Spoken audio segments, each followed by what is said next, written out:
Brother. Without the E. No E No in E. wrestling. No E. Dude, I feel like it's 7 in the morning because I just woke up. Hungover as fuck, huh? Still? No, I'm not hungover. I think it was just more exhaustion. Well, it is New Year's Day. We're gonna give you that one. We're gonna let you have it. But Thanks. but hey, welcome everybody to the Backstage Boys podcast 2019. Happy New Year. First show of the new year. I am Trent alongside my co-host Basil. currently dying right now. No, I'm not. Not And bad. we have a special guest with us. We have the Steven Spielberg of AAW with us. The Martin Scorcese of Pro Wrestling is with us today. It is Rob Malinowski is with us. Rob, say hello to the people. Hey, everybody. You put me over there, man. Big time. Yeah, listen, all the cinematic videos everybody's been seeing on AAW social media, I know they're getting a great response, and the guy behind that is Rob. And we wanted to introduce you guys to Rob formally and have him here for the year-end review and the Windy City Classic review. And Basil and myself, we gotten pretty tight with Rob just personally as well, not just through AAW. So only fitting, Rob, that you're on with us. So we wanted to definitely welcome you on here, talk about some of the stuff. Thanks for having me. It's an absolute honor to be a part of such a amazing podcast. Thanks, brother. This is your first podcast, isn't it? Right? This is your first ever. My team card, yeah. brother. Team Cart is in full force right now. Why don't you guys tell a little history about what Team Cart means? Because I've been seeing that hashtag Team Cart when you two tweet some stuff out. There's a little history, Team Cart. So Team Cart came out of something. It came out of necessity, I would say, the name, and then we kind of turned it into it's kind of like our gimmick in a sense.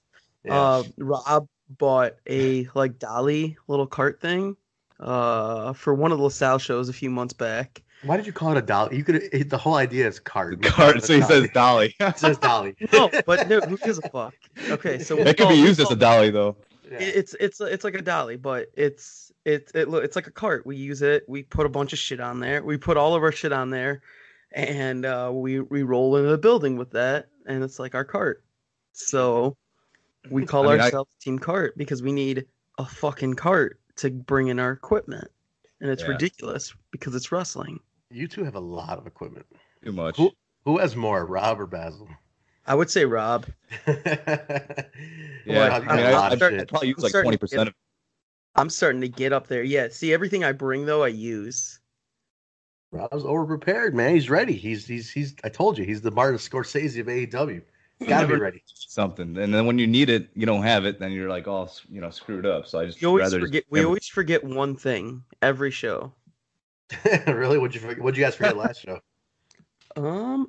You know what? We just didn't have we didn't have a white balance card. I'll consider that. Yeah, and then your battery went out on the light, so I had the backup. That was like what, 3 shows ago. My battery went out in the middle of the show, and then for the light, and then you forgot a memory card for the drone shots, and I came and I was like, dude, I got micro SD cards. I got you. Do that every time. You have a good partnership, a little good tag team, Team Cart, got each other's back like a true tag team should. Good job. Yeah, we do the best we can. We try. So, we're gonna talk about the Windy City Classic, the 14th annual Windy City Classic, and then just kind of talk about the year in review. Since kind of everything leads to the Classic, we're obviously not gonna go through each show.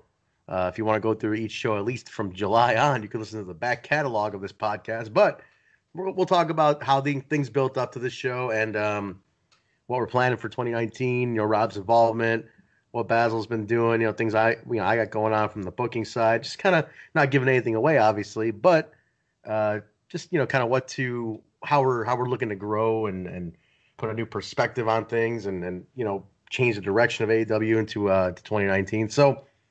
Guys, let's kick it off. Let's go through the show real quick, and then as we go through each match, we'll talk a little bit about some background. What do you say?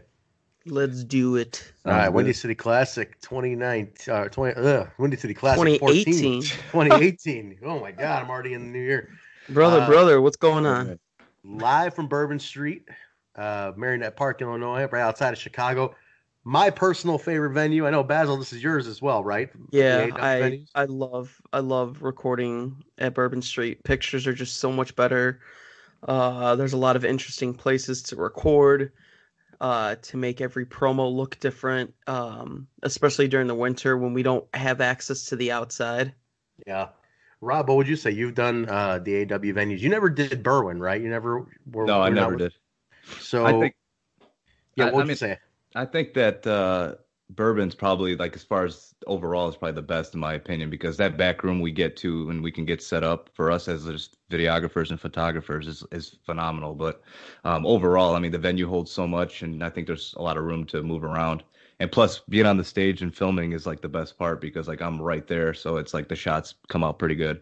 And you're not risking being in the way as easily as you would be on one of the sides of the ring. Exactly. Good point. Good point. Now I know it's interesting. Everybody has a different opinion on which building is AEW's best. I mean, we all unanimously agreed this is the best one. But like Danny, for example, does not like Bourbon Street. Doesn't like the poles in the way. He feels like I guess I don't know because of how it's laid out. Maybe the crowd kind of goes in waves in terms of like noise level. Whereas at like Logan, like Danny's favorite is Logan, how the noise shoots up all towards the ring because it's so packed in on all sides and everything just kind of shoots towards the ring. I It will really, say that the crowd is better typically at Logan. I'm not gonna lie. I feel like the crowd is better at Logan, yeah, but Bourbon, like when you go to Bourbon, there's bars, there's literally a restaurant in the venue. There's so much room for us to operate. Like Rob was saying, we basically make like a makeshift studio there. yeah. We don't feel as cramped. We can walk around. If we need to go outside really quick, we don't have to walk down 3 flights of stairs. It's just overall, it's in my opinion, it's the easiest venue to work with, and I feel like we produce our best shows. Um, like because we had that stage, I was taking pictures in the cage match off of the stage and not just basically ringside because I wanted to try to get a different perspective, and I really think it made for some interesting photos. I think Bourbon also gives a big fight feel. I think not that Logan doesn't, but Bourbon feels like a special big fight feel because of all that stuff you guys just mentioned, having the extra room, having things set up, different stations, the lights. It just comes off like a big fight feel to me. Well, what do you guys think, Rob? What do you think? Yeah, I think so too. I mean, Logan's got its different look to it. I think it's more classic as far as like just the look of the venue, which Hmm. I mean separates it from Bourbon a little bit. But I think Bourbon exactly like we had 700 people on Saturday, and it gave just like a huge it gave you that feeling it's a huge event. Going into it, the crowd was going nuts, and then just like the way we have the lighting set up, it's dark. It's almost like Madison Square Garden in a way where you go to the basketball game and everything's lit up, but the court's lit up, but everything else is dark around it, which gives it that kind of special feel. Yeah, I agree. I agree. Just something about that building just really really sends it all home for me. So definitely, if I had to choose, like when I was going as a fan, I mean, Basil, you could probably attest to this. Back in the primary Berwyn days, it was when they would go to Bourbon Street, that was considered the big deal. It was like, okay, it's like Berwyn, regular show, and it's like, oh shit, they're at Bourbon Street now. Oh, this is gonna be crazy. This is the big show now, where you can do a cage match and shit like that. I thought that was cool. I thought that's what set Bourbon Street apart for me. Yeah, I liked it. I mean, I've been through all the venues, even when we did Joe's in Rosemont. I mean, I went to so many Berwyn shows back in the day when getting a stage seat was just walking into the show, paying $20 for the ticket the day of, and I would just walk up and get my stage seat. Like that's how old school it is with Berwyn. And the only But two venues I never got to do as a fan, obviously, was they did a show in Pontiac, Illinois, at some place called Freaksters Roadhouse, and which I heard was not successful. And then they did a show in Arlington Heights at the Home Bar, which I think is still like a concert venue, and apparently that was a mess too. So they never went back. I missed those two shows. But Yeah, I never went to the home bar one. I remember it. I remember it being announced. I was like, like yeah, I was just as a fan at the time, but I remember the card wasn't anything great either. That's why I didn't go. But yeah, I never got to see those. I did go to that one though. They did one at Dirty Nelly's in Palatine. Do you remember that, Basil? Did you go to that? I did. I might have. I believe I did. The thing that sticks out for me on that show was Sami Callihan and Davey Richards basically just spit on each other the entire match. It was like a spit match. I was like, what the fuck is this? but anyway, all right. Diverted long enough. Let's go ahead and let's break down the show. We'll talk a little bit of history. Rob, you can probably really attest to some of the video packages you've done, the retrospectives for each of these matches and feuds as you've been on the team. When just to let everybody know, Rob, when did you officially join the team? When did you start working with AAW? I think it was sometime in late August. I started doing just the video packages, and then I made my quote unquote debut at the Lineham tournament as far as filming. Okay. How you want to give a little background too, like how you connected to AEW? Just a little, to know a little more about you. Yeah, I started my first ever wrestling show I did was with Warrior Wrestling. So Steve gave me an opportunity. Steve Tortorello gave me an opportunity to film that, and then it kind of blossomed from there. I know Mike Pekovich had, I think he posted something on Facebook that they were looking for a video editor.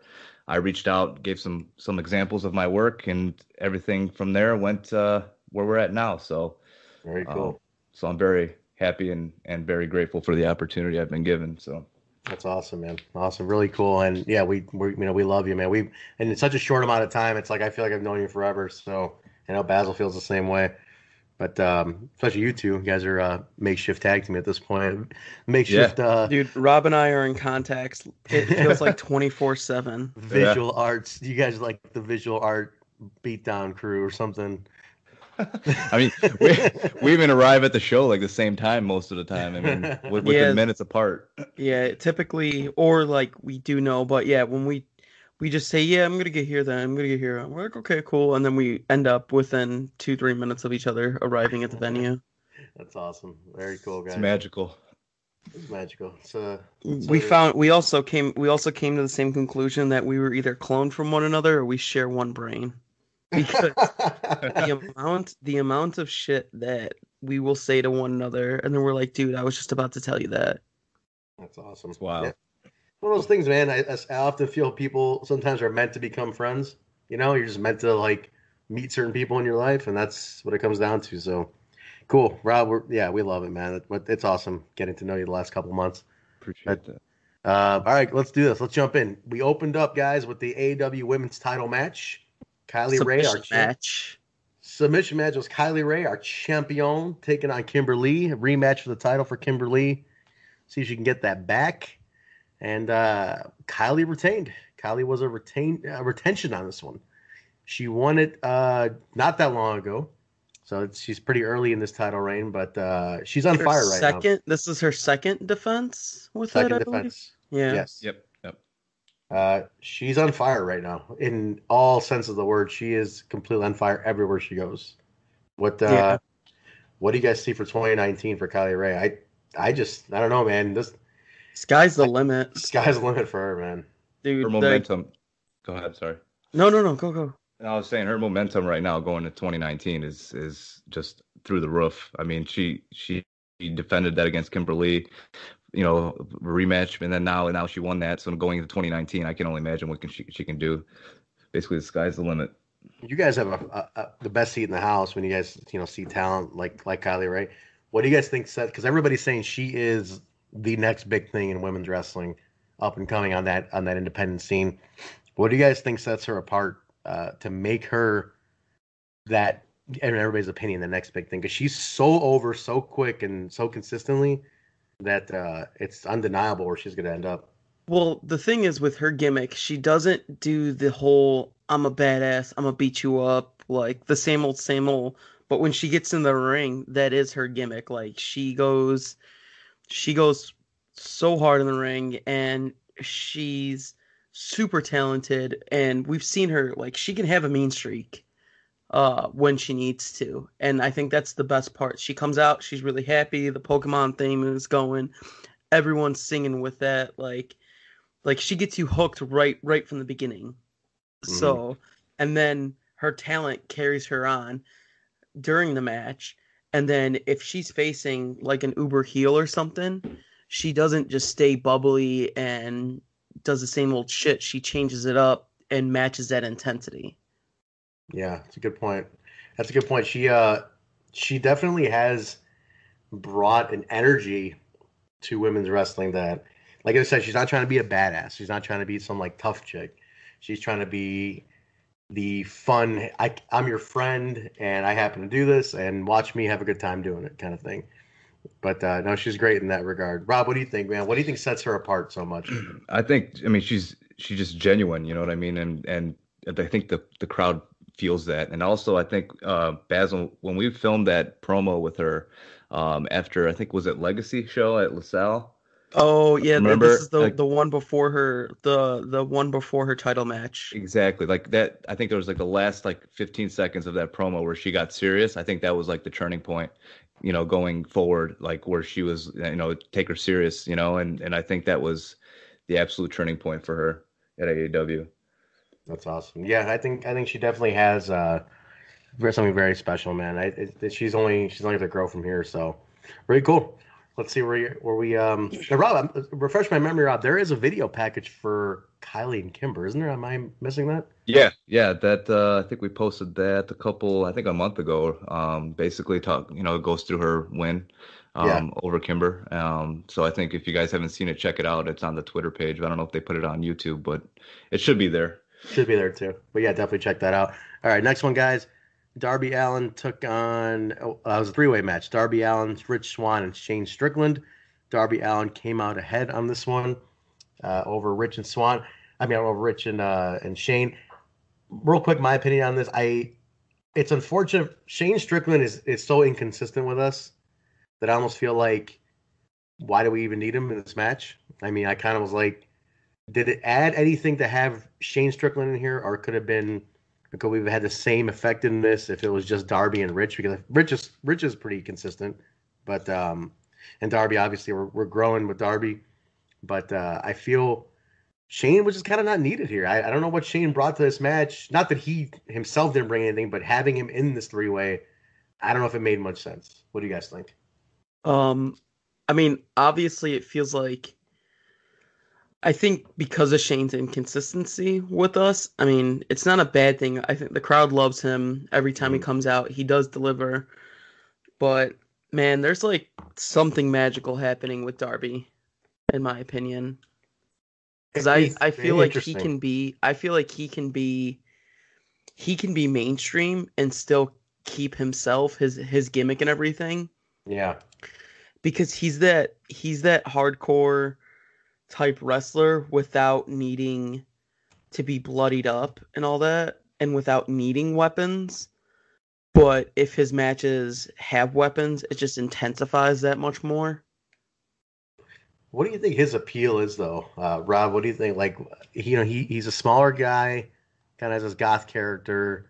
What do you think is what's connecting with people? I mean, from a filmmaker's point of view, what do you think is connecting with people visually and maybe skill-wise with Darby? I mean, just first off, his look. I mean, you can, and if you just put everything in black and white as far as the videos, like it just pops, like, you know what I mean? And his just whole look of it kind of gives it a nice feel, would probably draw people into it. But I think when I was reviewing the footage from this past Saturday, he did like I think if off the top rope into the stands, like, and that he's got a lot of oh shit moments as a fan.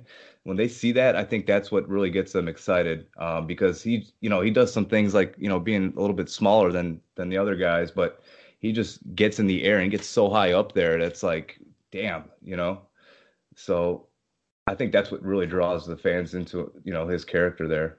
He also has this presence about him where his size isn't like it's not a focus because Darby's character is so strong. Yeah, and he doesn't say much, right? He doesn't speak really. No. He just kind of gets over with that visual and that body language, which is pretty unique to get over just using your body language and just kind of how and carrying the crowd using that is very unique in today's day and age. So I think that's a huge part of his appeal as well. But him going over Rich, I think was pretty big. Rich is really consistent, very loved. I think I remember seeing this because I was so back and forth with you, Basil, back and forth in the back. Rob, I don't know if you were out front during this one, but did Rich's entrance take forever or something, or was he dancing forever during this? He was he went through the whole crowd. I mean, kind of like what he did in Texas. I was trying to follow him. I was like, "There's no way I could try to get the light on for Ivan," but I couldn't even keep up. He was going through the whole mass of the crowd. Because I heard, I just I was in the back with you, Basil, and I kept hearing the music, and I'm like, "What the fuck is going on?" Kept going on, and then somebody in my earpiece was just like, "Come on already!" I think it was Danny. I was like, "What the hell's happening?" I thought maybe they were stalling, maybe something happened to Shane. I was like, because Shane's entrance is kind of long too, because he walks really slow. And I'm like, man, Rich is taking forever, and Shane's. I was like, this is gonna be nuts. But no, it was a pretty good match. I did walk out for a little bit to see this one, but yeah, I guess the three-way added to just these guys bouncing a lot all over the place, which is kind of cool. It's always a fun visual to see because Rich is a great high flyer as well, and Darby is just kind of has that reckless high flyer standard to him. So yeah, it was fun, I guess. Having Shane there as a base maybe was the appeal. But what do you guys think for Darby going forward? What kind of growth are you thinking? Rob, you're putting videos together for Darby, which are great. That black and white visual, like you said, it really speaks. What do you guys think for this guy going into 2019? Basil? Sorry. No, you can go. Oh. You can. Oh, Yeah. go ahead. I thought you were talking somebody about. say something. I'll say something. I'm gonna start kicking it to a certain person. Yeah. No, because I thought you were about to. I thought you were trying to talk to Rob. No, just from a visual, there's so much story to be told because we haven't even tapped into him as far as just him, doing a promo or anything like that, or doing a story there. So I think just from that aspect alone, there's so much to do in 2019 as far as just growing from that side and telling a story. But just from a character standpoint, and as a performer, he's already got that. So once we get that established from the promo side and everything like that, I think it's the growth is just limitless. You know what I mean? Yeah, very cool. Basil, what do you think? I think we need to get him into a solid story because that's something that he hasn't really had much of. We dabbled in it a little bit with the Jimmy Jacobs Darby thing with Brody. That was I enjoyed that stuff the most, more than just his random matches, because I feel like when he's in a storyline, he kind of pushes it that extra little bit.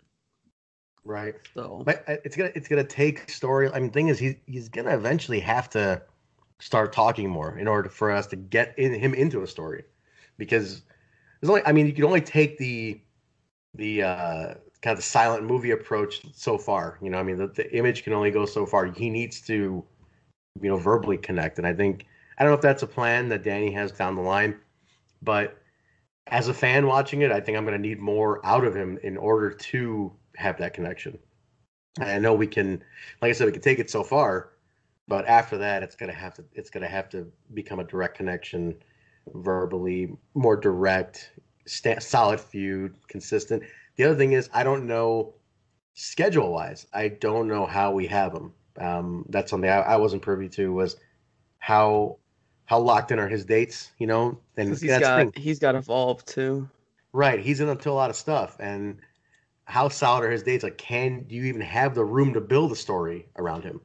That's the thing that always comes into play when it comes down to pro wrestling on the independent level. So something that we have to consider.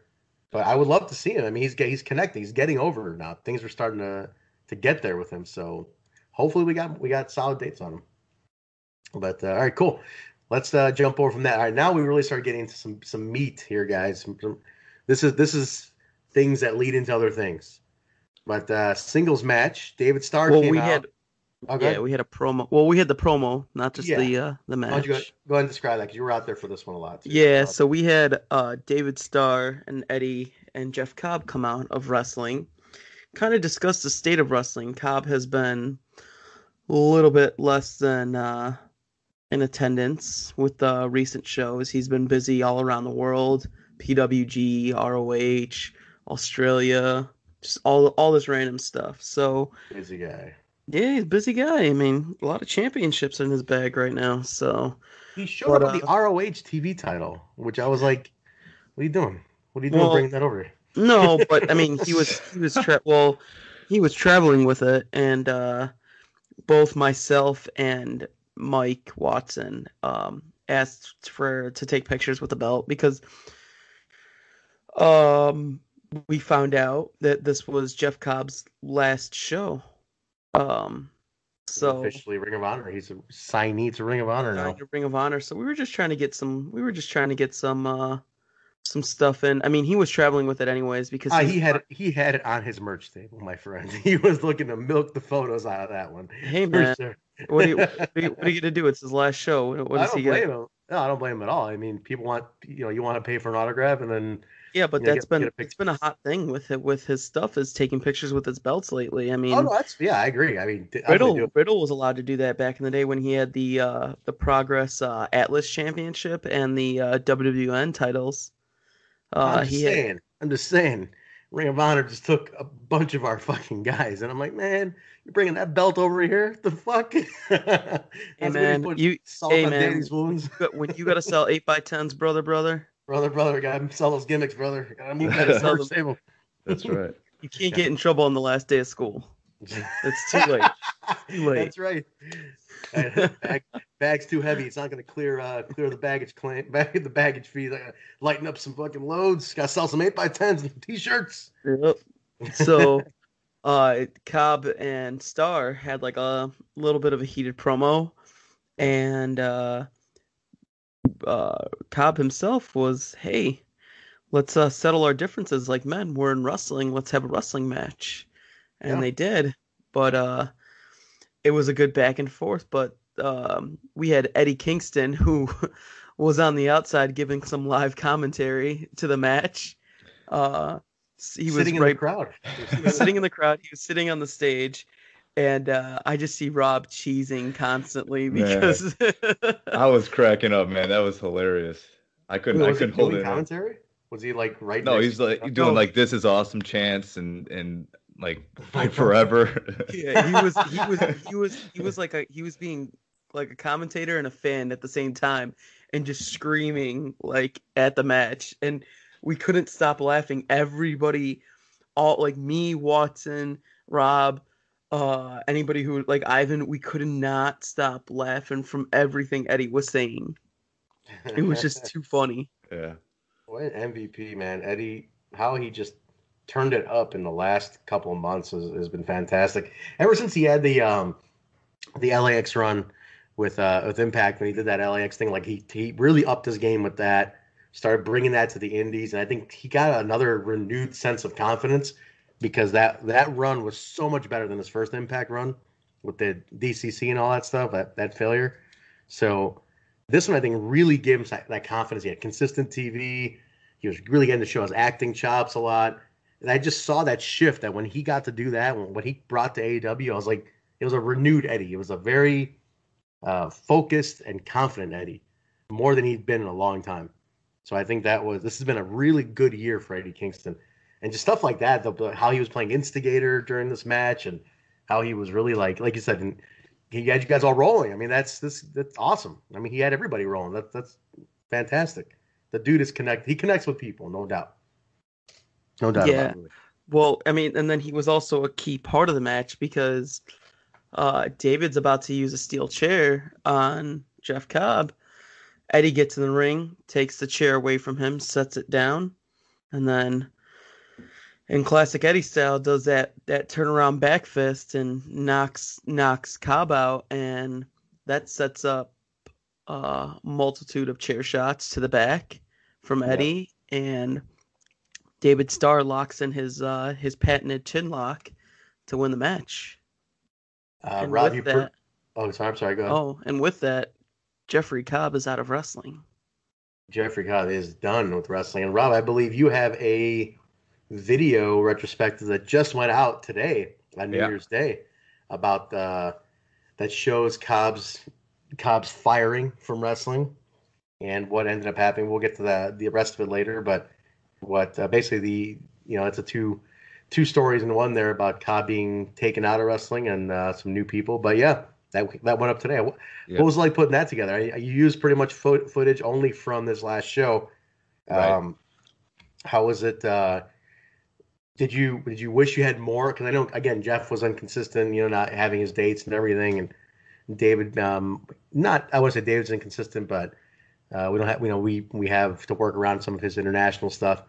Did you need more? Do you think it would have been ideal if you had more footage from other places to further that story? Do you think you were able to successfully accomplish that? No, I think I was all right because the promo in the ring by Starr and Eddie, I think pretty much told the story for me that I can use that and as like the audio underneath the footage, and I think that it helped me build that story. So I didn't necessarily I could have gone back in the archives and got some, but I wanted to kind of do real time and Starr and Eddie did a good job of cutting that promo where it was easy for me to use that in that video. Perfect. Yeah, it looks great. I definitely encourage everybody check out the AAW social media, YouTube. It's a new chapter in wrestling. New chapter in wrestling without the E. We don't need no stinking E. No, goddamn E.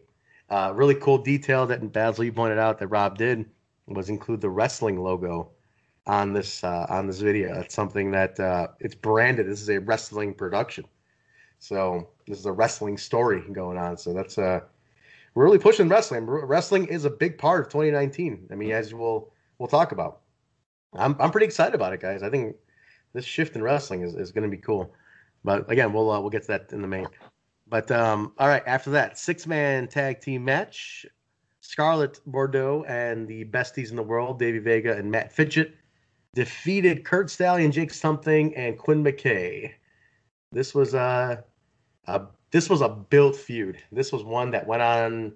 Basil, what do you say? 3-4 months? Three to 4 months between Quinn getting involved and just the random matches between the besties and Kurt and Jake.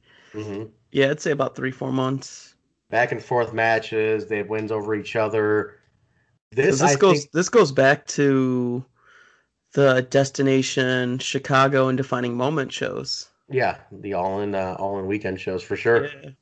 This was their best match and interaction to date, I think. I think it took about 3-4 matches, but this one actually I think they finally gelled it. What do you say, Rob? I agree. I mean, overall, it was entertaining from start to finish. I mean, even just the interaction, it was, I think Quinn was in there with Davey at one point, or not, excuse me, with Kurt. I don't remember, but it was just the interaction. I think overall, I think they were mixing it up, and it wasn't just Scarlett versus Quinn, et cetera, Yeah, gives them more levels. I think that's pretty cool. It's important because they got Scarlett's such a huge personality. She's so over. I mean, she's like more over this year than she's been ever. And you got all these other guys who are just known for personality. Vega and Fitchett have gotten over so well. Kurt and Jake are just so over. Quinn is really starting to connect. It's you got to do a lot to stand out during this match. And I think they all, like you said, that interchange really, really helped a lot. Basil, what do you think, man? It was you're a big fan of all these guys. Yeah, I think it delivered. It was a perfect cap off to the feud. It made sense that the women got involved with the finish, in my opinion. Yeah. So I enjoyed it. That's pretty cool. Yeah, I liked it a lot. Nice. I agree with it. Big things for all of them going forward. I think these guys are the future of AEW, no doubt about it. Everybody looked good coming out of it. Even Kurt, Jake, and Quinn and Lost, I think, looked good coming out of it. So it was pretty cool. All right, from here, we had what was many people called the show stealer. I want to say I saw all the highlights of this match. This one became like a highlight reel. Rob, I'm going to start with you. DJZ defeated Bandito. Were you for the Heritage title? And so the DJZ, the champion, retained the Heritage title against Bandito. Rob, were you ringside on this one? Did you get clips? What was this one like being up front for? I mean, DJZ's put some hell of a matches this whole year together. I mean, I think the last one we were at Lynham, Basil, if you remember, with Phoenix. I mean, that was an epic match, and I think this is another one. I mean, they put on a show, and Bandito is one strong dude. I didn't realize. I mean, he was just like he had DJZ in the air and was basically squatting him like 3 or 4 times before Really? yeah. I mean, in a suit, you got him in a suplex in the top, and then he just squatted, basically squatted like 3 or 4 times before he dropped him. So, I mean, That's that I fantastic. didn't realize how strong of a dude that dude is, man. Yeah, Not a big dude either. He's what, 5'8", 5'9"? He's not a tall guy. So no, yeah. that's awesome. Uh, Basil, what do you think, man? Were you did you get this one? Were you up? No, I No. wasn't. I wasn't outside. But I was just catching like little bits and clips of it. Hmm. But it delivered from what I saw, and the the best part about this, I mean, DJ is now. I mean, there's a lot of changes with these two. Also, when we're talking about signings and stuff like that, I mean, Bandito also just signed to ROH, and Well, and DJ announced today DJZ he's a just free agent announced, today. yeah, as of today, DJZ is no longer working with Impact Wrestling for the first time in 7 years. Yeah, so he's first time ever. He's not under contract. Not that he was used much by Impact this year. He had a tag team run, the title run with Andrew Everett, but that was about it, man. He was kind of sat on this year. So I think it's only fitting he goes out on his own now. And I think it's sky's the limit for DJ. I mean, he retained this. This was a huge win, and we, Basil, you and I produced a reaction video with DJ. I think I was fired up from that video, man. I think he Oh, did a dude, fantastic job. DJ was all about that. I mean, it's super intense. He there's no stopping him. I mean, 2018 was his best year of his career. He was majorly injury free. Um, and there was nothing major like how 2017 was for him, or 2016 was as well. So, I think 2019, it's going to be very interesting to see where he ends up because he's going to be signed somewhere. Yeah, who knows where, but he definitely. I mean, the guy put in work this year, man. He is really on fire this year. So DJZ definitely, all the best to him with the now more a little more freedom doing wants. He's gonna kill him. He's our heritage champion. We know we're gonna have him. I believe we have him for the rest of the year. I believe Yeah, we he's do. we're locked in with DJ for the whole year. So definitely expect great things in AEW out of DJ. The fact that we know we have him for the year, we can really build around him. That's the idea. The guy is a star. The guy does put the work in. I'm telling you that if you haven't seen that reaction video, check it out on Twitter.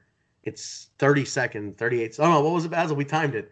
It was 45, 45 seconds. 45 Because seconds. he was trying to hit the minute. He It was always he 45, does really well with hitting that minute mark. 45 seconds on the dot. But great video from DJ. If that doesn't get you fired up about this guy's 2019, I don't know what will. But yeah, man, definitely a great match. The highlight reel is cool. Bandito, as we know, is signed to Ring of Honor. He's heading over there, Ring of Honor, on their signing spree. So Bandito's another one. Yeah, they went shopping. Yeah, they went shopping, man. It was clearance. It was like they were definitely going on the. I was like Black Friday, man. Just shop, fucking That's getting like everything they could. that's like Basil texting me like every other day. Oh, I'm gonna get this off of B&H Photo. I gotta get this lens. You know what I mean? So he's trying to be like Yes. Ring of Honor. Yeah, you visual artist, man. There's never enough equipment, is there? No, no, um, absolutely not. all right, so from there, guys, we had the Heritage Title number one contendership six-way scramble match, and this one included Trey Miguel, Stephen Wolf, Mance Warner, Colt Cabana, Ace Romero, and the winner of it, Maxwell Jacob Friedman. My pick definitely to be the guy who is going to be a big focus in 2019. I think this is the guy right here.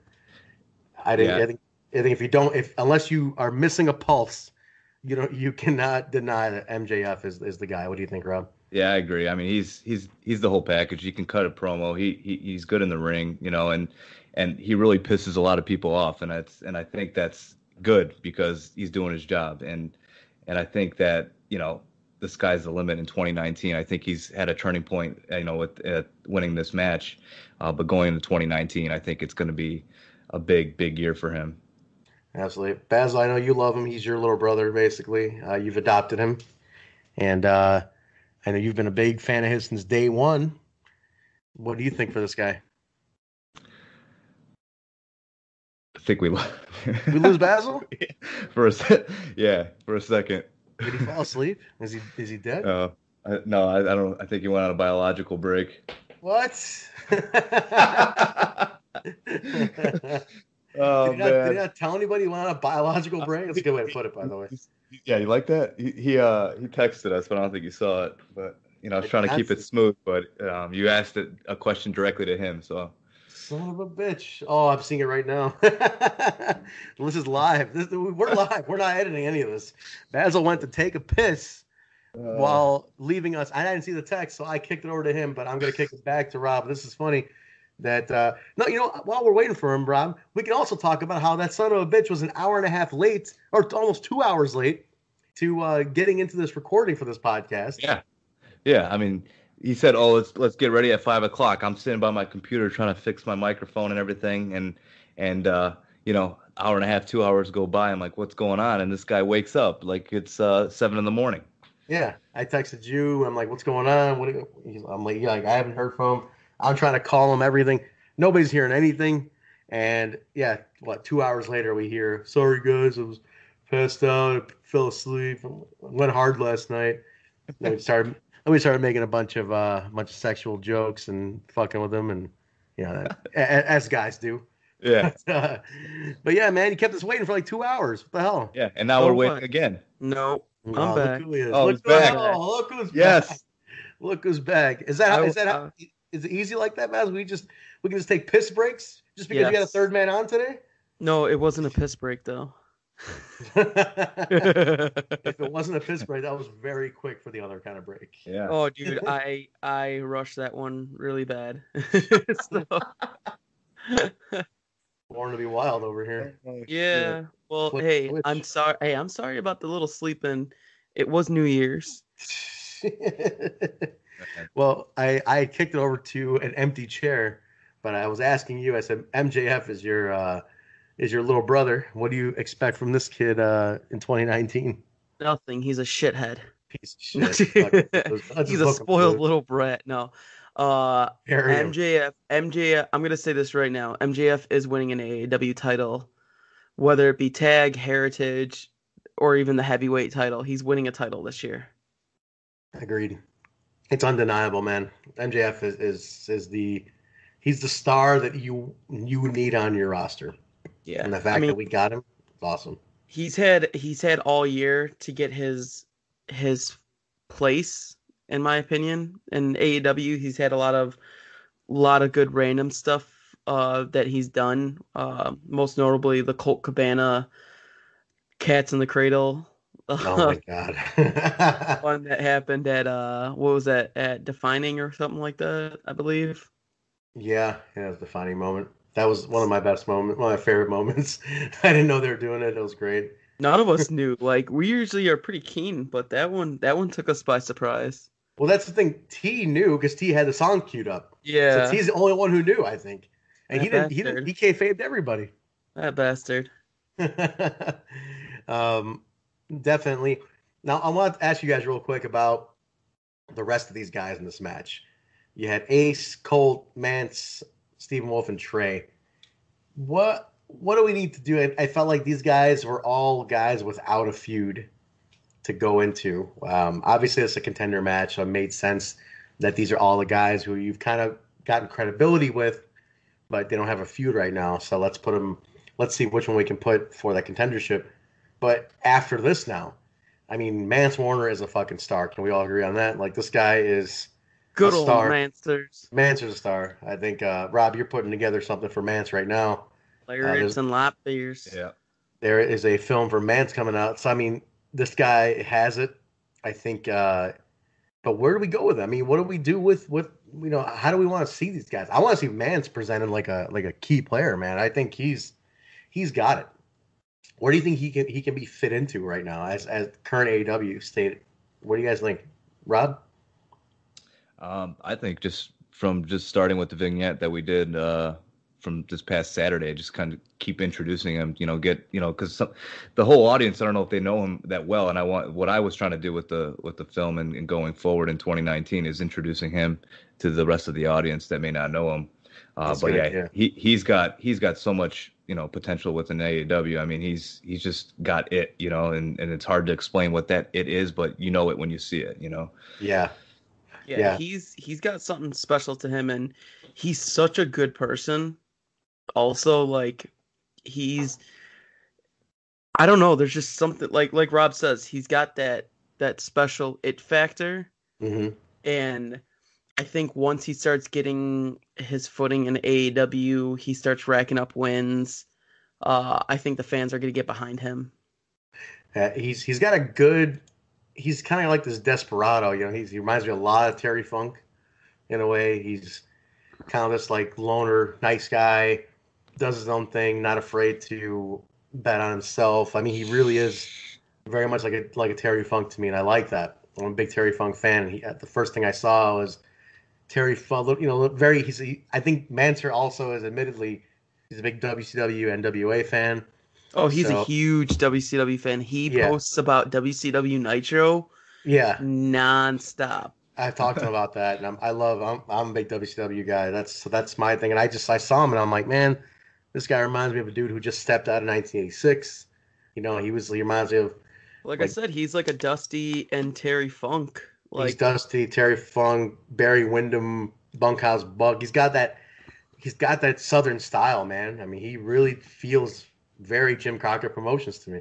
And I love it.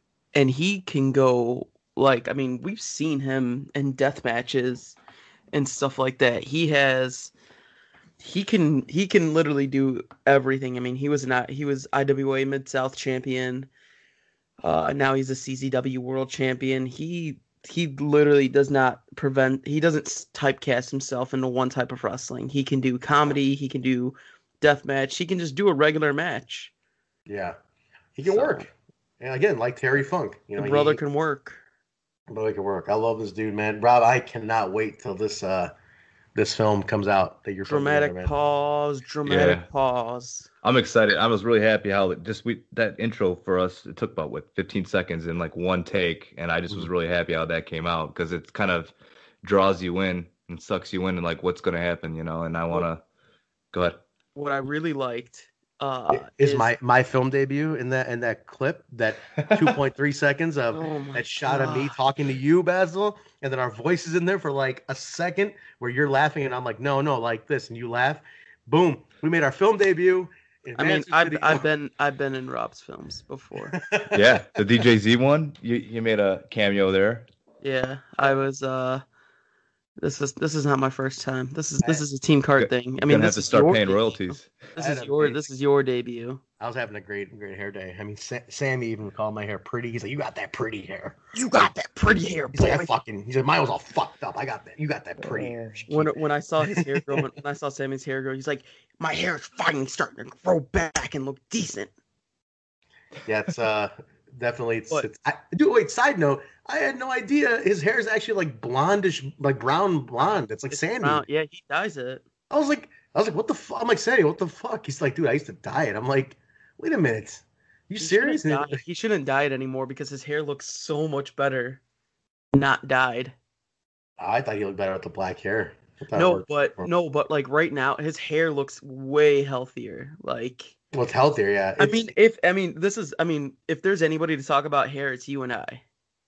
Yeah, well, me. So, let's just say me. We'll just. I mean, you got the long hair, so everyone's attracted to your hair, of course. But I mean, in terms of really healthy hair, I mean, your boy's got the best hairline out of everybody. You do have a good hairline. It's actually very solid, very dark, very healthy. I got nothing to add. Rob can completely excuse himself from this conversation. Rob and I were getting dinner. He goes, "Do I look scary?" And then takes off his hat, and I was like, "I'm sorry." I just.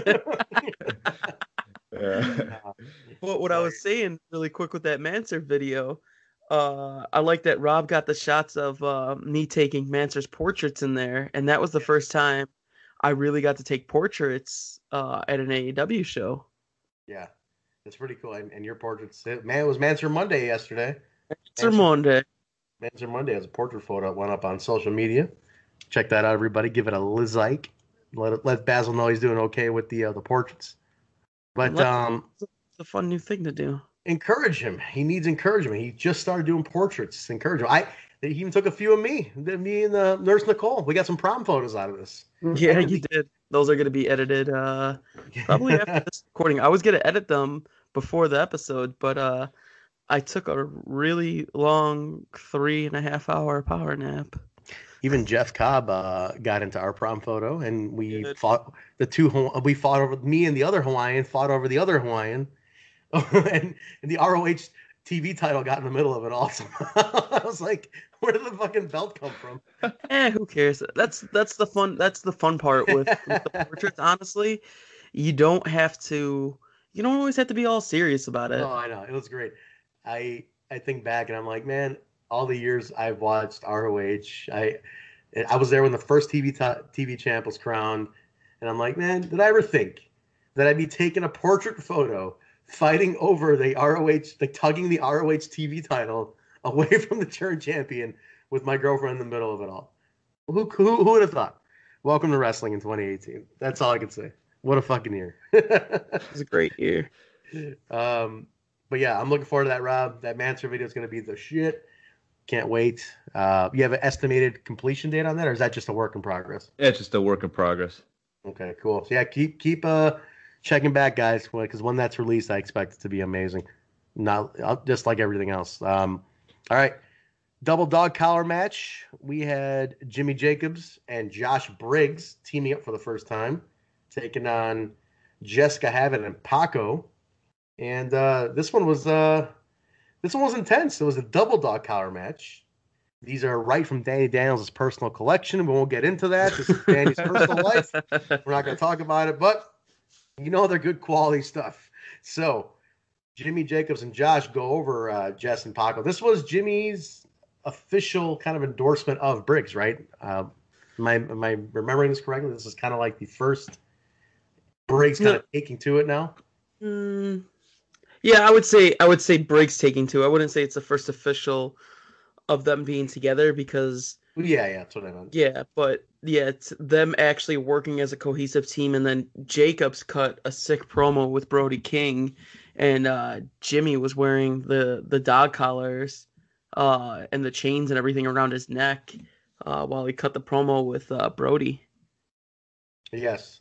So I think it's kind of cool. Jimmy, while being a manager, but he's still like performing on this kind of level in dog collar matches, bloody, hardcore, intense matches.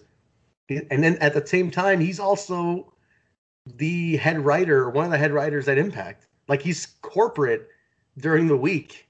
And then he's intense wrestler on weekends. I mean, kind of an interesting dynamic. He also has a vested interest in Rise. He also helps with them.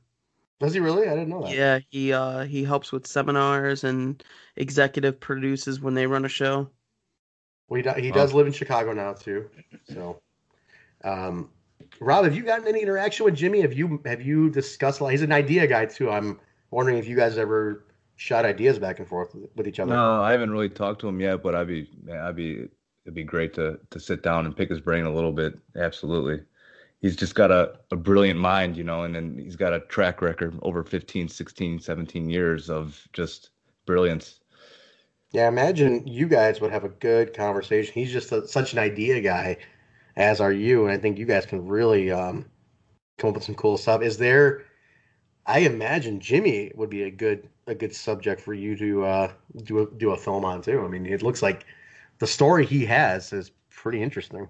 Yeah, and I talked to Mike a little bit about that, and that's definitely something that we would love to do in 2019 because there's so many stories and so many, ideas in that brain that if we can get just an eighth of that out, then we'll be fortunate. So we'll see what happens in 2019.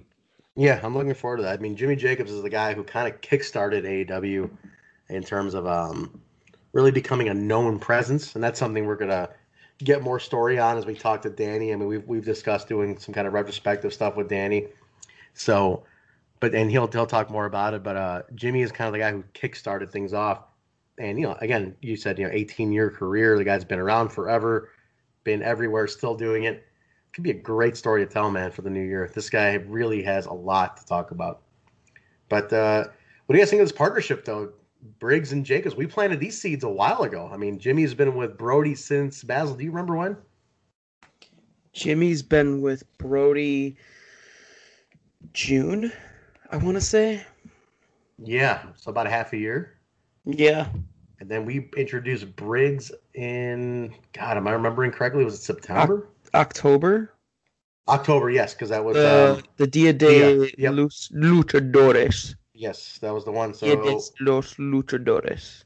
That's right. So since October, we had some LaSalle shows in between, a couple other Chicago ones. About 4 shows or so or 3 shows he was pursuing him, and on the 4th one he's tagging with him. So basically, Jimmy's got a new giant, and it's Josh Briggs. What do you guys think of Josh Briggs? Rob, what do you think, man? From you're up front there. What do you think of a guy like Josh Briggs? I think he's got a presence too, and I think with Jimmy, I mean, if he's in his corner, and he's going to be better off. I mean, because Jimmy, look what he did with Brody King. So now if he's in Briggs's corner, man, who knows what can happen for him going into or actually in this year, because Jimmy's brilliance rubs off on everybody. Good point. That he's involved with. Basil, what is Briggs's history? Where's he out of? I don't know much about him. So Briggs is originally, he was just telling me at the last show, he wrestles out of Massachusetts, so that's why he's always at like Beyond and Limitless Wrestling. I believe his family's from California. Okay. Don't quote me 100% on that. I'm like trying to remember the conversation. Him and I literally just talked about that on Saturday. But he wrestles out of Massachusetts, so Massachusetts, is that what Massachusetts. Boston, Mass. Say it 10 times fast. Massachusetts. Fuck you. Wow. That is enough. Yeah. I didn't think you were really gonna do it. Yeah, don't dare me and then not expect it to happen. This is our show. I can do what I want. I do what I want. I do what I want. Damn it. Briggs can be cool. He's pretty quiet backstage, isn't? I don't see him really socializing much. No, he's kind of a lone wolf when he's backstage, which is weird because he's a really nice dude. Is he? Yeah, I don't think I've spoken to him yet, so seems just like a loner, man. So I don't know where he's going, but I'm sure as he gets more comfortable in the locker room, he'll be a little more social and hanging. So should be cool. I think they needed to win this match. Jimmy and Josh only made sense to win this one because of where we're going with this. So how was the match? I missed this one completely. Didn't see any of it. You guys see this one up front? I think Rob is the one who watched this match. Yeah, I think you and I were in the back. Rob, what do you think, man? How did it go over? How did the crowd respond to it? Do you recall? I think I think it was pretty brutal from what I remember. I think they spilled out into the crowd. I think I had to run off the stage to help Ivan out because he didn't have a light. So he had a cell phone. But there was at one point where I think Briggs threw Paco over, or I think Jessica. I can't remember who exactly it was, but it spilled over, and I was a little worried there for a second. But overall, it was just brutal. But the thing I liked about the match overall, like the story that was told, was from start to finish was great. Nice. Yeah, it was. I think it ends. I think there's nothing else left to do with these 4. So we got to branch out Jess and Paco into something else. Paco, I don't know, man. Paco always feels like he's. I don't know. Do you do a story with Paco, or is Paco just good in this role that he's in, where he pretty much is that he's the underdog and put him against anybody bigger than him and let him just have to do his underdog thing? I don't know. I kind of was intrigued with his story with Wolf when Wolf turned on him and stuff like that. I think he needs to stick with feuds There's nothing happened with that. Like, we didn't go any further with it, right? No, and that was kind of disappointing because it was a good feud. It was a great LaSalle feud. And neither was Wolf. I mean, we kind of lost the way on Wolf with that too. We didn't get to do anything more with him. No, and I think also because of the loss of LaSalle, that wasn't really expected. We never really got to tie that one up. I think we're gonna have to. It's gonna kind of come down to us doing stuff backstage to get them over and at least get them. I mean, create a story for them in a way. We had kind of a cool idea with Wolf, you and I, to do that stuff where, you know, he's too busy to talk to anybody. Maybe we can capitalize on something like that. Who knows? Yeah, we'll talk about it a little more. Maybe Rob will even bring you in for some ideas on this too. I think we can. I think with guys like this who there's not enough time to get them a story on the main show, we could do something on social media to get them a story, create a story for them, right, and see where it goes. So yeah, we'll definitely talk. There's a couple of guys I definitely want to do that for. I mean, you're already working on giving Mance more background on a story. That's awesome. I want to do that for for Steven and for Paco and stuff like that. So definitely something we're going to be talking about, how to take that second tier and make something using a different medium for them. So that'll be a big focus in the new year for us. But cool. Going on from here, guys. This was the Blood Feud. I'm going to let Basil kick this one off. This was Eddie Kingston defeating ACH. And Basil, you're pretty connected to this feud. You're a big fan. Yeah, this is one of my favorites. This was not clean. This was brutal. This was all personal. Built for how long? The whole year, almost, right? Pretty much. Yeah, because if April is when Eddie turned. April. See, like, yeah, I mean, this is the bulk of the year. Had this one. Yeah, I mean, this was really personal. I mean, Rob made an amazing video as always with Eddie. Eddie almost seemed like he was ready to quit in a sense. Like, he's just like, just take me out now, Albert. My career. Take my career away. I don't want to keep doing this anymore. But if we're gonna end this now. So yeah, that was pretty much that was End it now, brother. End it now. Yeah, brother. Because when angels are forced out of heavens, they become demons. I love that line, man. Oh yeah. I've used it like 5-6 times already. Dude, we're gonna milk that promo until like 2024, I think. And it's just gonna be, it was just such it's so good. It was a random promo. Like, this was before you came on, and this was just something that Keith and we just went to do, and that was the day, because what's good about that promo, that's the day that Eddie turned, was that promo. That's why that promo means something, and I'm glad that line has just permeated the entire feud and all the promos with it, because that was from day one. And when it happened, we were just like, holy shit. I mean, Eddie still milks it, dude, and everybody does. Like, fucking Kurt Stallion used it as a line when we'll talk about what happened later, but it's such an iconic line that I'm surprised there hasn't been any merch made with it yet. Yeah, I agree there. Eddie's not the greatest with doing that, man. Turning his marketing. He's only had like one shirt ever or something. You know what's funny though? Because he promotes his Pro Wrestling Tees website religiously. And but see, the thing is, like, he's old school in that sense that him having a gimmick table takes away from that mystique of Eddie Kingston. Yeah. However, that's not to say that you can't have somebody work it for you. That's the other part of it. I think some of these guys are doing themselves a disservice by at least not putting a presence on the gimmick table. I mean, you got to at least have something out there. Have somebody watch it for you. But not doing it at all, man, I think takes away. I think it's money on the table they're leaving, for sure. True, Bo. MJF's another one that comes into mind for that, but he but he defends it by saying, "I don't want to see any of you people." Like, No, he does merch tables. not at AEW.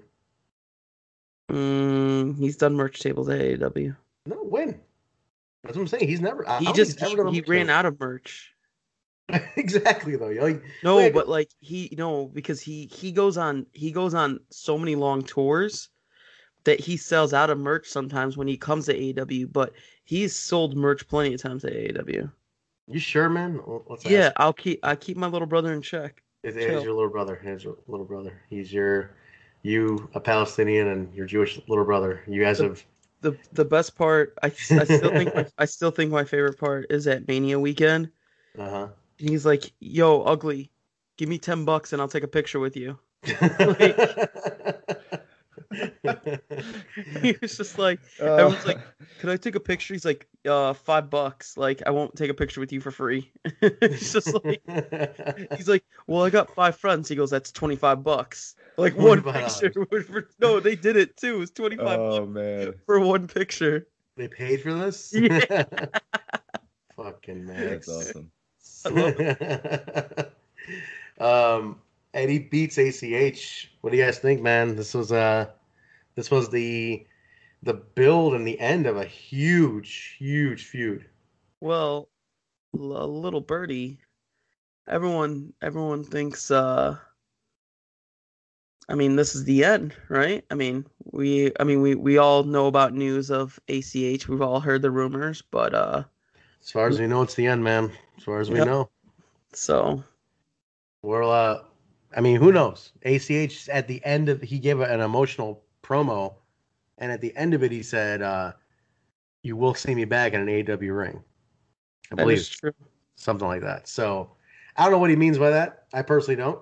I don't know what the hell he's talking about, but I feel like this feud is wrapped up in a bow. I mean, that was it, man. Like, I don't know where else you could take it unless it's another match and it's ACH wanting to get his revenge. I mean, Eddie got him here, man. That was it. ACH is pinned 1, 2, 3. But all right, moving on from there. Tag team title match. Firefox, the champions, AR Fox and Myron Reed, defeated the Rascals, Desmond Xavier and Zachary Wentz. These guys are on fire right now. Because we had hot fire, Myron Reed. Reed. His blonde hair is back. Can't you see? Was I supposed to sing? Yeah, you were supposed to. You were supposed to. You would say that you listened. But Sorry, guys. It is you are a newbie to the podcast. It's okay. But Myron, we were worried. We were talking the last couple episodes about how the blonde hair was gone, and we basically were like, "You fucked our song. Our song is fucked because Myron went natural."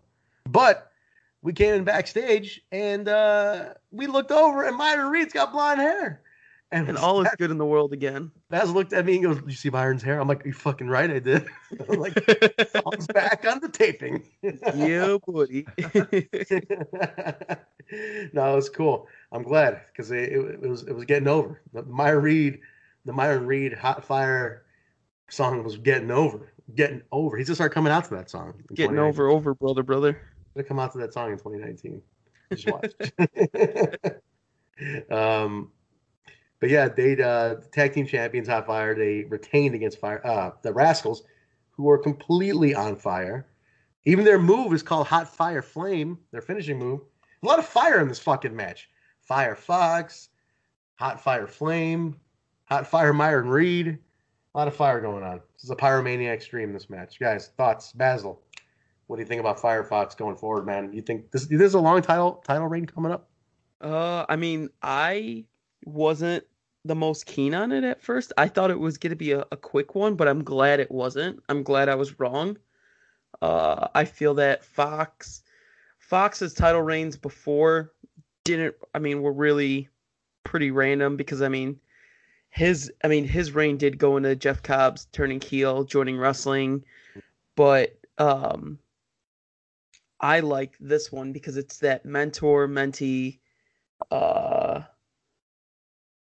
role, that mentor and student role, and I'm glad that they're both growing together. They're both having fun too, and they're having great matches. They're cutting some fun promos. It's a good combo that you took two guys who were just doing random things and you gave them something, and it's and they're making it work. I mean, who knows what could happen? They can probably take that tag team to other companies. I don't think they do, right? They don't tag anywhere They else. don't. Firefox is just a AAW thing. I mean, which is really cool because how we talked about with wrestling, that's just an AAW thing. Yeah. Brody and Jimmy wasn't just an AAW thing. Like, where there's so much wrestling everywhere, and everybody's gimmicks are everywhere. Everywhere. Everywhere. Yes. I'm really liking that we have our own stories, our own stables, our own feuds that are different. So you're not just seeing the same match that's touring from promotion to promotion. You kind of get something different at AEW. Yeah, the roster might be the same, but the combination of that roster is vastly different than what you see at other promotions. And you know what's great on top of that is the stories are not just a month and they're over. I mean, like you were talking about, there's one from April, like that just ended in December, you know, or from June. Like they last the entire year, if not 3/4 of the year, which and you know, to be able to pull that off is amazing, you know. I imagine from your point of view, Rob, for making a film out of this, that's vital to have enough content to tell a story with. Otherwise, all you're doing is a highlight reel. Otherwise, you know. Right, and the Eddie and ACH video, that's like, you know, I was having a field day because I've had so much footage and so many promos to go through and to cut it, but you know, and to give more meat to that story, you know, and that's the great thing about it. I love that.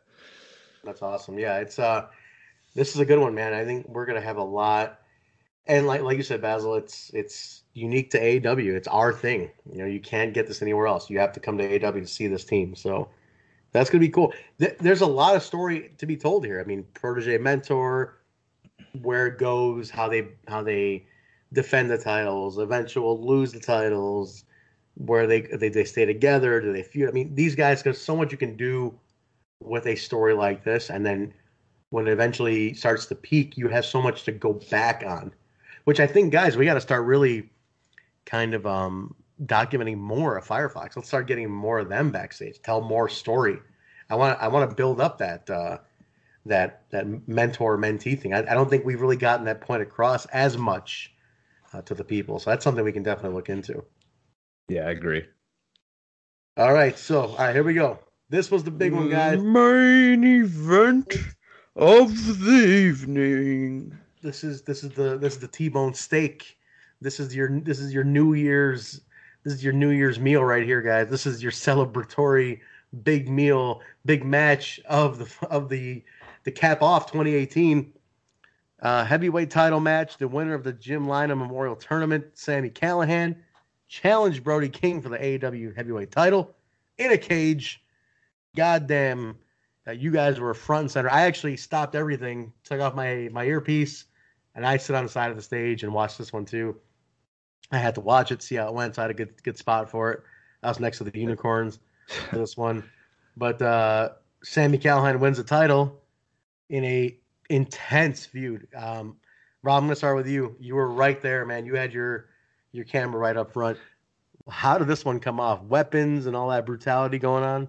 What'd you think of this one? I was worried about the steel cage being in the way, but actually the crew and everybody did a great job of getting it up, making it sturdy, and then just from the camera perspective, it was easy to work around. But my favorite part about the match, and it's not even the match itself, it's what happened before the match, was when Brody and Sami were staring at each other for I felt like 10 minutes. That to me, like just that you could just feel the tension. It was dead quiet, you know, and just all the animosity that's been building since May, right? Where them just staring it off, sitting in chairs from each corner, kind of gave that huge fight feel for that event, you know, for that match. So that was like my favorite part because like you could just feel it, you know. Yeah. What I also love is that me, you, and Watson, we got so many different pictures and angles from that sit down. I mean, they were sitting there. It was like 3 to 4 minutes. They were just sitting there, and everyone's like, "What the fuck is happening?" And I'm in the back of my mind, I'm like, "Okay, Jimmy has a broken jaw.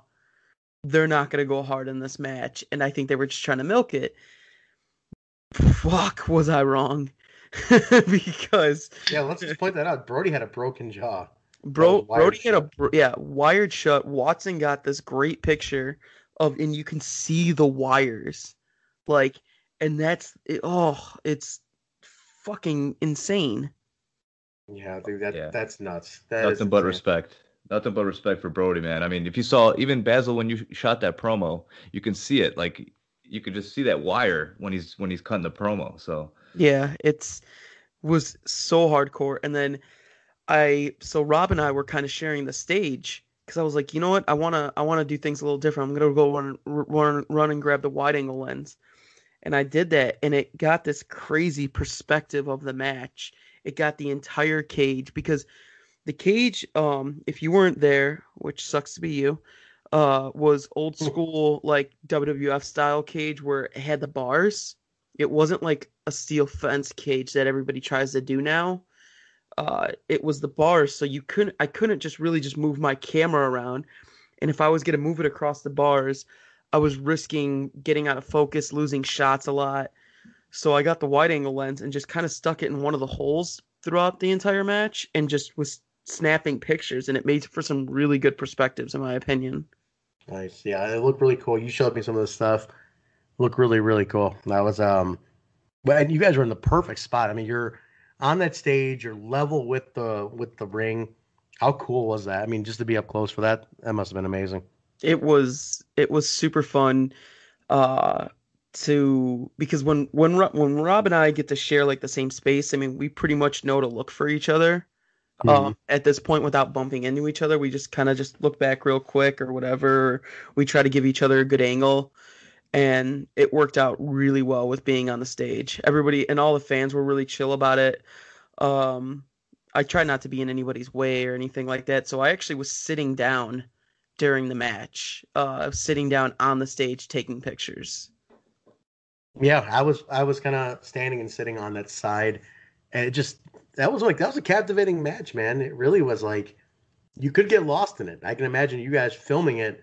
You can kind of get lost in that match a little bit. It was really like it was good. It was so well done yeah, that and it was like a 20-minute match too, I think. it was about yeah. It was lengthy, man. I mean, Yeah. they gave it time to breathe, which is so key in a title match. In a heavyweight title match, you need time to breathe and let people absorb all those moves and absorb what they're seeing to really make it effective. Otherwise, if it's spot, you're gonna lose yourself in it. So no, they did a great job. I Yeah. mean, Sami Callihan, anything he touches, this guy knows what to do. So brilliant performance. The ending though had a very interesting twist after Sami won the title. And Basil, you want to talk about since you were filming this as well, that kind of went up on the exclusive video. You want to talk about what happened afterwards after Yeah, Sami won the so belt? this was fun. So immediately, I mean, Callahan didn't even have time to fully put on his belt. JT was trying to put on the belt, and then Jonah Jet gets played over on the speakers, and out comes David Starr. And there was this really the shot that I got was just so like it was crazy because you have Cobb walking through with Eddie, and then Sammy's just slamming his belt up against the cage, and then out comes Quinn McKay. Wait, you mean Star walking through with Eddie, right? He's like, Yes, yeah. Oh, not Cobb. Yeah, sorry. Star walking through with Eddie to the on the stage, mm-hmm. and Sammy slamming his belt, and then out comes Quinn McKay, and everyone's like, "The fuck? Like, is she managing them too? Like, okay, but what's the point of her being out?" And then out comes Kurt Stallion and Jake something in wrestling t-shirts, and the crowd pops. Like they Yes. all know something is about to fucking go down. And they open up the cage door.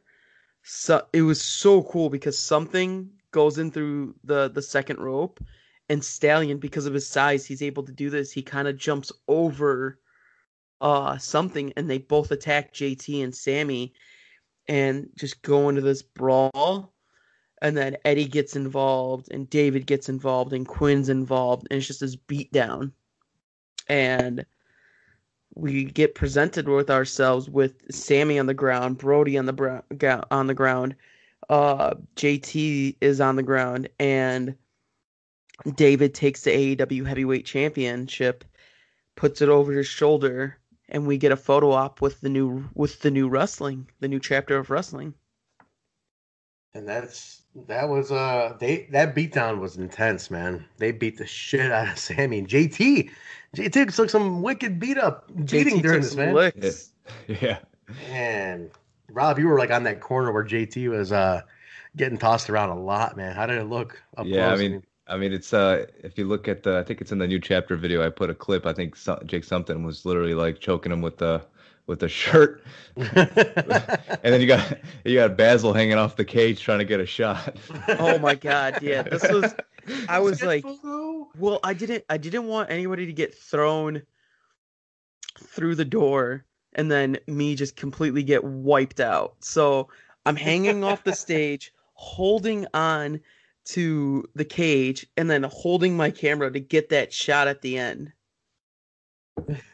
So, hey man, anything you need to do to get that shot, you get the shot. You gotta do what you gotta do, exactly. Photographers go through any lengths, risking life and limb to get you that photo to look at, so you know what it was like to be there. Good job, boys. Thank you. It went off the air though with David and the new wrestling facing you guys, facing I believe Rob and Ivan and you, all the cameras. They were not facing hard cam though, which I was like, why aren't you facing hard cam? Oh, they faced hard cam. What are you talking about? They faced you guys. No, they faced hard cam. They got hard cam. I'm reviewing the footage right now, actually. Bruh, they were facing hard cam. I had to hang off the cage just so I can. Is that what that angle was? I thought they were facing the stage. No, dude, they were facing hard cam. Oh, my bad. Okay, They're not fucking rookies. I know. Oh, you're right. My bad. Okay, wait. I'm looking at this right now. You're totally right. For some reason, I kept thinking they were facing the stage. I'm like, why were they facing the stage? No, okay, my bad. That's awesome. I just looked at it again right now. I had it on my phone. So. This is what I'm talking about. That's why I hung off. That's the shot. Okay, I'm thinking something else. My bad. See, I made the shot look so good that it made it look like they were facing us. Yeah. It was awesome, man. Very cool. Very, very nice. No, that's a badass shot. Sign of things to come. David Starr holding that belt. Do you know what I'm excited for? Is I want Sami to go through wrestling, and then David just to take out Sami at the end of it, and then take the belt. I think that would be fucking insane. It's your classic.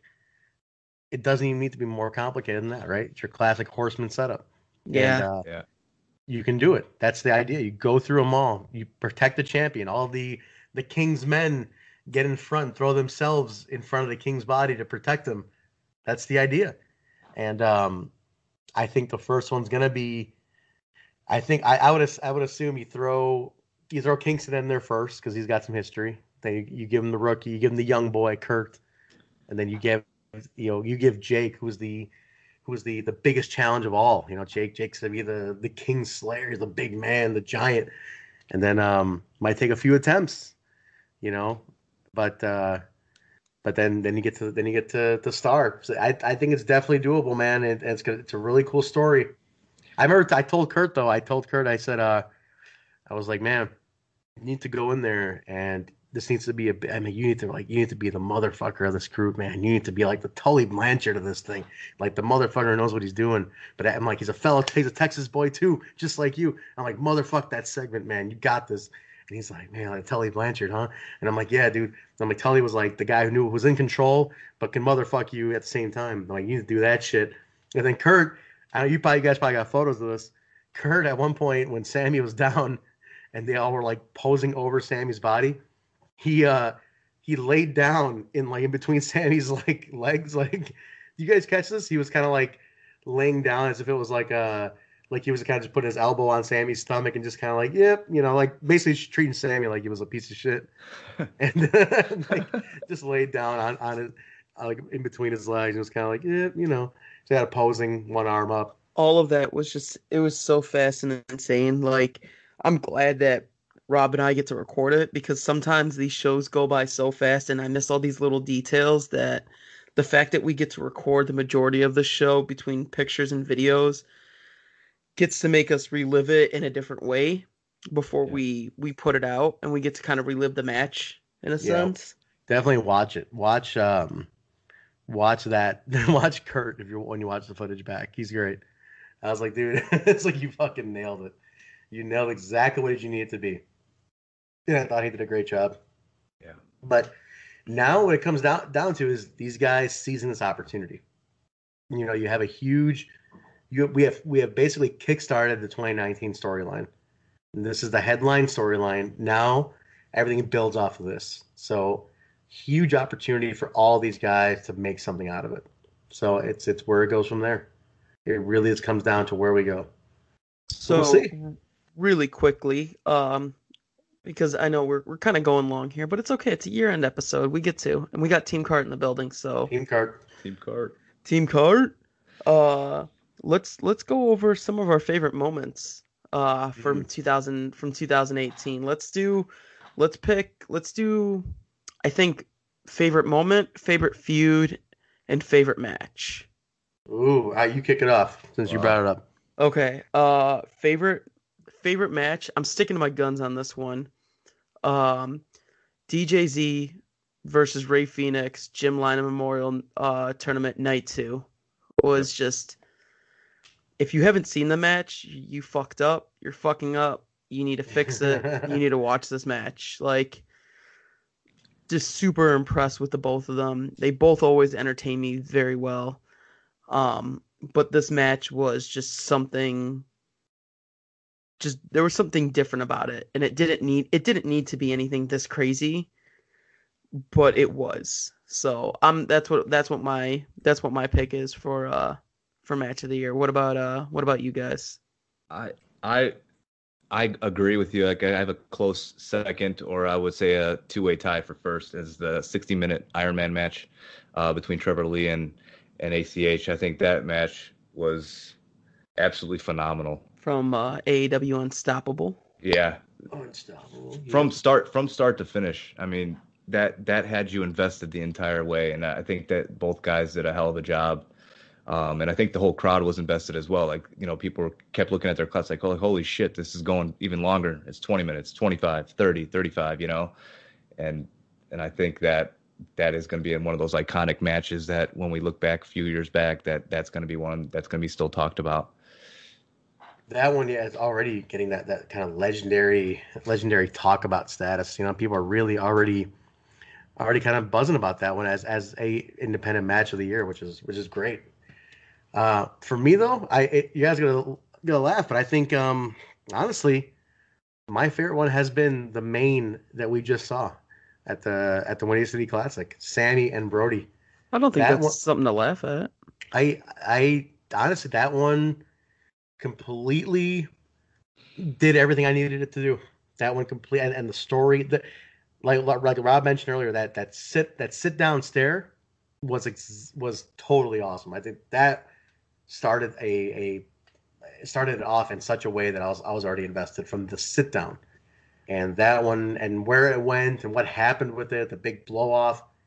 To me, that was the match. It was a fantastic match. Like, that's why I'm like kind of shocked that you said that you'd be made fun of. But honest to God, there's nothing wrong with picking that match to be your match of the year. Not made fun of, but more like, oh, did I take the easy match because we just saw it? But actually, no. To me, that was the one. Hey, a match. It doesn't matter if the match happened in March. If it didn't happen in December, it's still in 2018. So yeah. Yeah, I mean, it's crazy because, I mean, DJZ has now been 2 years of my match of the year, because I still think that match with Drew at 2000, was it Homecoming 2017? Yes. Yeah. That was a great fucking match. That was a sleeper match, because that was not supposed to be a match of the year contender. No, that was supposed to be a fill-in. That was not supposed to be a match, but that turned out to be awesome. So that's cool. What was your next? What was your other criteria you were asking for? So match of the year. So let's do. We had feud of the year, and then what was the other one that I picked? Or like a moment. So feud of the year, if ACH Eddie, like there's Yeah. nothing Yeah. there's nothing in my opinion that can top that. Yeah, I'm gonna go with that too. That's Same here. yeah, that's a unanimous decision on that Yeah. one for sure. That one for sure is unanimous. I think there's no topping that feud. Just where it went and how intense it went. How can you top that one? I'm really excited for you guys to see the video. Like I usually, don't talk about some of the videos I put out there, but like this one, like when Except to I me. but I've watched it probably like 15 times already, and I'm not sure when they're gonna release it, but I don't know, just something about it when you see it. There's no previous footage. It's just footage from that show, from when the Windy City Classic, and then I used ACH's promo, and it just like it feels so genuine, and like you connect with both of them. It's just you'll see when you like. Hopefully you guys feel the same way I do, but I mean, there's something about it. I've watched it already 15 times, like I said, so I don't know. This feud has just been amazing. The man's an artist. The man is an artist. um, yeah, that's definitely it. So, and then moment of the year, is that what you said, Basil? Yeah, the moment of the year. Oh well, did you also pick Yeah, yeah. I AC? said I Okay, said ACH and Eddie for sure. okay. Moment of the year when the lights went out at LaSalle and Ooh, huh yeah, that's a good one. Yeah, at Seize the Day, and Jimmy and Jimmy Jacobs and Jay Christ had that bloody war. I mean, it all added to it that the fact that the lights went out during that. nice. That was a good one. Mine's an odd one. I'm gonna pick this, but moment of the year for me was ACH taking the belt to Japan and being on Japanese TV with the AAW title. Yeah, that was pretty cool to see that title in New Japan. New Japan for ACH to be announced as the AAW Heavyweight Champion in Japan for the Super Juniors, right? I believe, and Yeah, best of Super Junior tournament. that to me was epic. I mean, I'm like AAW titles in fucking Japan right now. That's insane. So to me, I'm gonna give it that one. What do you think, Rob? I'm gonna go with Kylie Ray winning the championship because Oh, Oh, that cool. was a good one. that was you could just feel like the emotion in the crowd and just her emotions, winning her title in AEW I think that was just something that you can't recreate. It's something that was just you could just feel it there, and I that was like probably one of my favorite moments so far.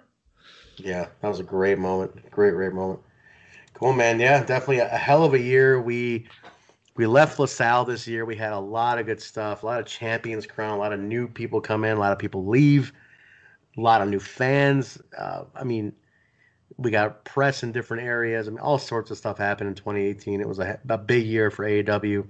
New people joined. I mean, Basil, you and I got to become producers this year. It was just nuts, and so much went on.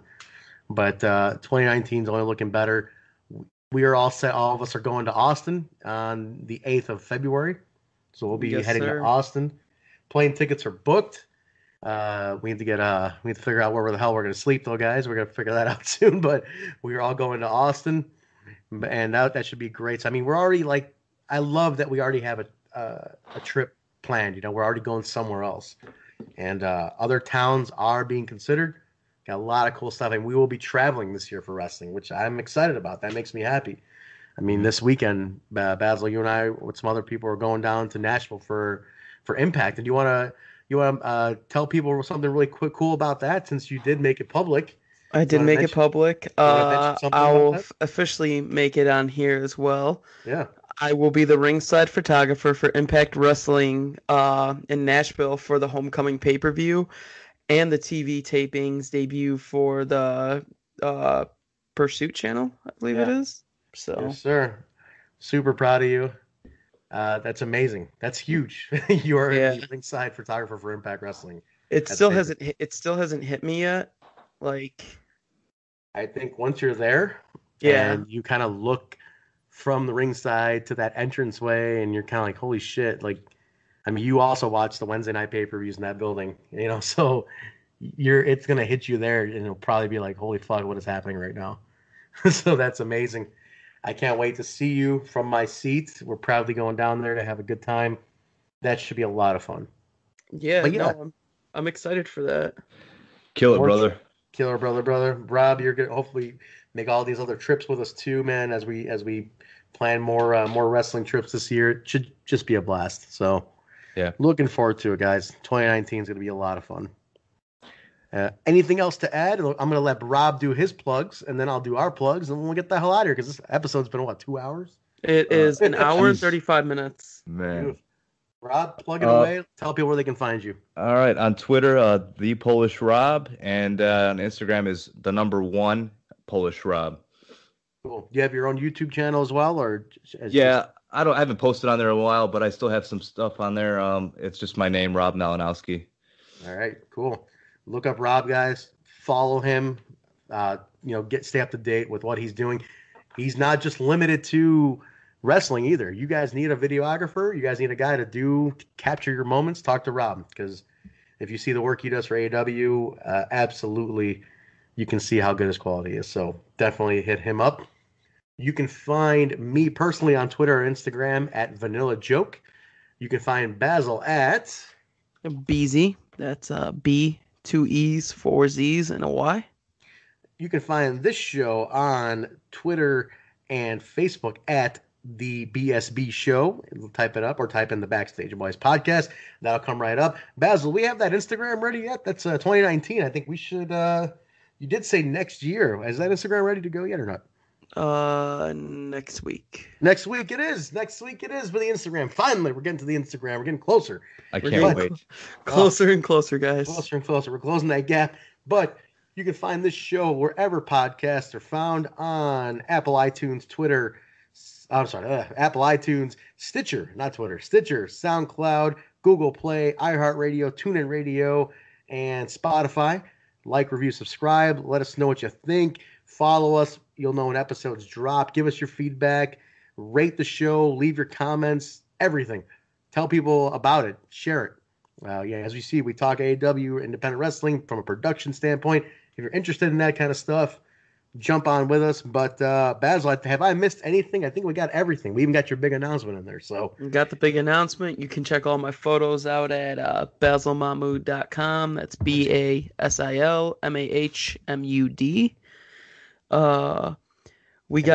We got Warrior Wrestling 3 this week at Marion Catholic High. That's Saturday, January 5th. Rob, are you working that too? I'll be there. Yep. Team Card, Nice. full effect on Card. that day. That's where Team Card originated from. That's right. That's Warrior how we Wrestling met. place. So yeah, we'll be doing Warrior Wrestling, and then we're hitting the road, Jack. We're heading down to Nashville area to that, so that should be fun. If you guys are at the Asylum in Nashville for Impact and you see us, come say hello. Basil, a lot of people have been coming up to me, man. I've been getting people like every show now, the last like 3 shows, telling us how much they love the podcast. So I appreciate you guys. that. That's awesome. That's really humbling. Nobody talks to you because you're so busy, but they talk to me. Dude, you barely talk to me. You barely talk to me, and you're backstage, so it's like. But I'm no, running around like crazy. I did video promos. I did portraits. I did ringside photography, man. lots of stuff. But some could say you did everything. Everything. All right, guys, we're going to get out of here. Thank you again for listening. Thanks for a great 2018. Onwards to 2019. We will see you soon. And the next AEW show is going to be on January 26th, and it'll be Final Stand, I believe. Final Stand. Yeah, that's at the Logan Square Auditorium. So Yep. tickets just went on sale today or yesterday when this will be posted up. So try to get your tickets ASAP to get those reserved seats. It will sell out. I'm letting you guys know right now. That's going to sell out, so you need to get it. So get them now before they do. So cool, guys. Thank you very much. We will talk to you again next week. Later. Bye. See ya.